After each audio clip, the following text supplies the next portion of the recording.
भारत ने बिना किसी सिविलियन को किसी भी तरीके का नुकसान पहुंचाए सिर्फ आतंकी अड्डों को निशाना बनाकर उसको समाप्त करने का काम किया। ये ऐसे विषय हैं जो अंतर्राष्ट्रीय मंच पर जाने ज़रूरी हैं, और ये कोई पहली बार इस तरीके का डेलीगेशन नहीं भेजा जा रहा। इससे पूर्व में भी ये सारी बातें हुई हैं, यूपीए के वक्त भी ये सारी बातें हुई हैं। तो उस वक्त इन लोगों ने तो कोई एतराज़ नहीं जताया था जब यूपीए के गठबंधन का नेतृत्व ही स्वयं कांग्रेस कर रही थी। मैं चाहता हूं कि बिहार में हम लोग आने वाले दिनों में एक ऐसी व्यवस्था का हम लोग निर्माण करें जहां पे ना सिर्फ हम लोग पलायन को पूर्णतः अपने राज्य से रोकें, बल्कि रिवर्स माइग्रेशन शुरू करें, और धीरे धीरे, और मैं हर मन से इस बात को मैं कहता हूँ, डबल इंजन की सरकार के यही लाभ होते हैं। प्रभु मेरे लिए तो वो पिता तुल्य हैं। कौन कह रहा है? सब किसने दी लालू जी को गाली?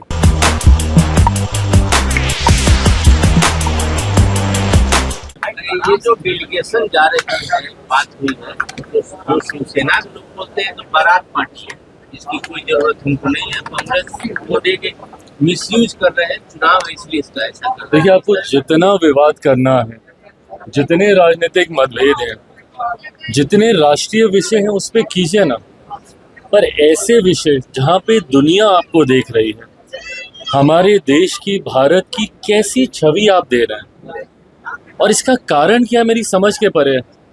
कांग्रेस के उन्हीं के पार्टी के नेताओं का तो नाम दिया गया है ना।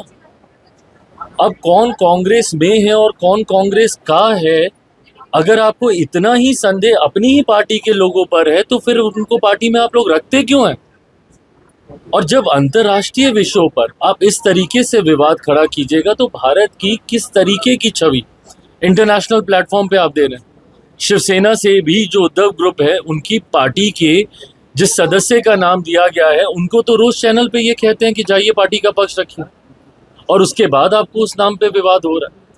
हकीकत ये है कि इन लोगों की अपनी पार्टी में फर्दर ग्रुप्स बने हुए हैं, इन लोगों के अपने अलग गुट बने हुए हैं, और इन लोगों को तकलीफ इस बात की है कि इनके चहेते गुट का जो इनके सामने गणेश परिक्रमा करते हैं, उन लोगों का नाम नहीं दिया जा रहा है, और ऐसे लोगों का नाम दिया जा रहा है जो कि सही में काबिल हैं, काबिलियत रखते हैं, अंतर्राष्ट्रीय मंच पर भारत की बातों को रखने के लिए सामर्थ्य है, उन लोगों का नाम दिया जा रहा है। इन लोगों को, काबिल लोगों को प्रमोट नहीं करना है, क्योंकि इनकी सेल्फ इनसिक्योरिटी शुरू हो जाती है कि कहीं ये हमसे आगे ना निकल जाए, और ये लोग ऐसे लोगों का नाम देना चाहते हैं जो सिर्फ गणेश परिक्रमा करें।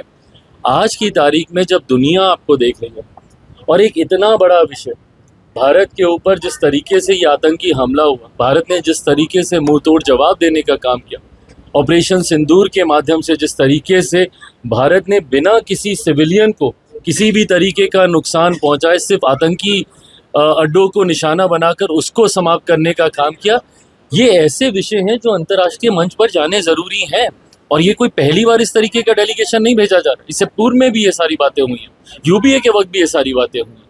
तो उस वक्त इन लोगों ने तो कोई एतराज़ नहीं जताया था जब यूपीए के गठबंधन का नेतृत्व ही स्वयं कांग्रेस कर रही थी। तो ऐसे में अंतर्राष्ट्रीय मंच पर जाकर भारत को अपना पक्ष रखना ज़रूरी है, और एक यूनाइटेड फॉर्म में भारत को अपने आप को रिप्रेजेंट करना है, एज वन यूनिट अपने आप को रिप्रेजेंट करना है। अगर उस यूनिट में फर्दर बाइफर्केशन दिखेंगे कि ये दल है, ये वो दल है, तो फिर उसका तो मतलब ही, उद्देश्य समाप्त हो जाएगा। ऐसे में विपक्ष के तमाम लोगों से मेरा विनम्र आग्रह है कि जितनी राजनीति करनी है देश के मुद्दों पर बैठ के कीजिए ना, राजनीतिक मुद्दों पर बैठ के कीजिए, बट ये ऐसे विषय हैं जिसके ऊपर कतई कोई राजनीति नहीं होनी चाहिए। बंगाल के सीएम तो बोल रहे हैं कि हमसे पूछा ही नहीं गया। हाँ, बंगाल के सीएम बोल रहे हैं कि हमसे पूछा ही नहीं गया। ये प्रणाली का हिस्सा है। मुझे नहीं पता ये लोग वो लोग हैं जो इतने सालों से भारत की संसद में रहते हैं। ये प्रणाली का हिस्सा है। जब ऐसा कोई डेलीगेशन जाता है तो वो हैंड पिक किए जाते हैं नाम। मैं खुद तीसरी बार का सांसद हूँ, कितनी बार मैं ऐसे डेलीगेशंस का मैं हिस्सा रहा हूँ जिसमें उस वक्त मेरे पार्टी के राष्ट्रीय अध्यक्ष आदरणीय रामविलास पासवान जी होते थे, नहीं नाम मांगे जाते हैं। आज की भी तारीख में कितने ऐसे डेलीगेशंस बनते हैं जहाँ पे हम लोगों से नाम नहीं मांगे जाते हैं, बिकॉज उनको as a parliament, as a सांसद उनको चुना जाता है और ये हैंड पिक किए जाते हैं नाम, और इसमें कोशिश की जाती है कि हर दल का रिप्रेजेंटेशन इसमें कर लिया जाए। तो ये तो संसदीय कार्य प्रणाली का हिस्सा रहा है। जो लोग इस पे सवाल उठा रहे हैं तो शायद वो संसदीय कार्य प्रणाली को जानते ही नहीं। पिछड़ा और अत्यंत पिछड़े वोट बैंक पे उनकी नजर है, सम्मेलन करने जा रहे हैं राहुल गांधी। हाँ, तो करें, बढ़िया बात है, करना चाहिए।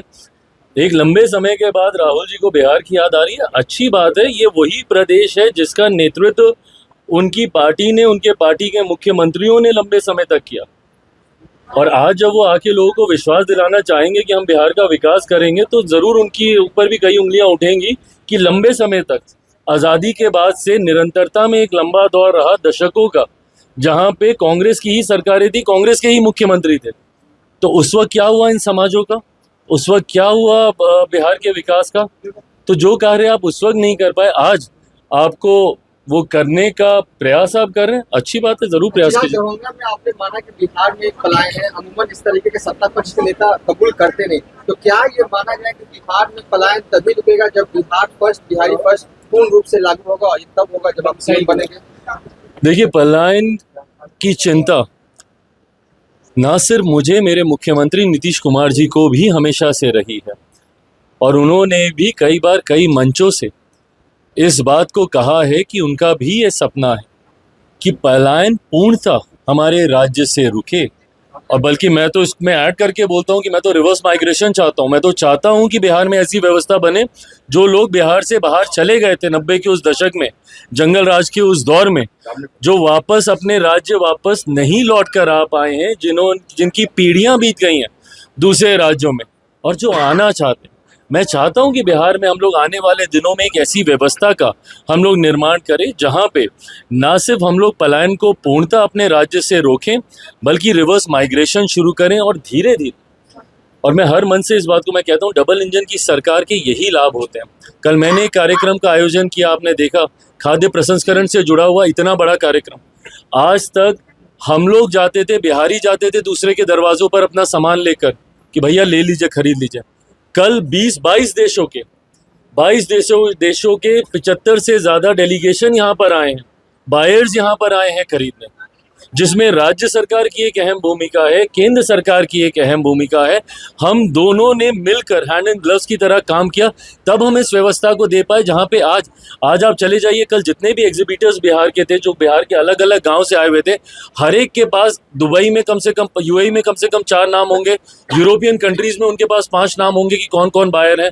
हर व्यक्ति के पास कम से कम 8 से 10 नाम होंगे, और इन 10 नामों को 20 नामों में बदलेंगे, 20 से 40 वो करेंगे। सोचिए उनके पास कितने बायर्स होंगे।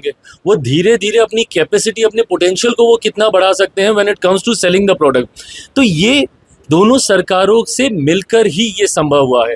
ऐसे में पलायन को लेकर भी दोनों सरकारें, क्योंकि एक लंबे समय के बाद बिहार में डबल इंजन की सरकार आई है, ऐसे में इस व्यवस्था का निर्माण कर रहे हैं। और इसीलिए मैंने कहा है कि अगले 5 साल बिहार के लिए स्वर्णिम काल के तौर पर होंगे, जहाँ पे ये दोनों सरकारें मजबूती से केंद्र में नेतृत्व आदरणीय मेरे प्रधानमंत्री नरेंद्र मोदी जी, और बिहार में इस एनडीए गठबंधन और इस सरकार का नेतृत्व मुख्यमंत्री नीतीश कुमार जी, ये अगले 5 साल बिहार के लिए एक गोल्डन एरा के तौर पे होंगे। आरजेडी का आरोप है कि आप लोग का एक ही काम है लालू जी को गाली देना।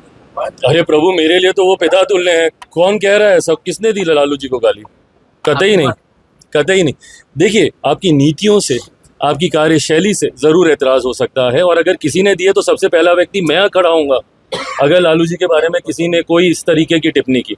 हाँ, नीतियों का ज़रूर हम लोगों ने विरोध किया है। मैं मानता हूँ कि बिहार में सबसे ज़्यादा पलायन हुआ तो वो इन्हीं के ही शासनकाल में हुआ। मैं मानता हूँ कि बिहार बद से बदहाली की कगार पे गया तो इन्हीं के ही शासनकाल में हुआ। और आज की तारीख में इन बातों को जनता तक लेकर भी जाना ज़रूरी है, क्योंकि इस बार का जो फर्स्ट टाइम वोटर होगा उसको नहीं पता होगा कि 90 का दशक कैसा है, किस दौर से हम लोग बिहार को निकाल कर लेकर आए हैं।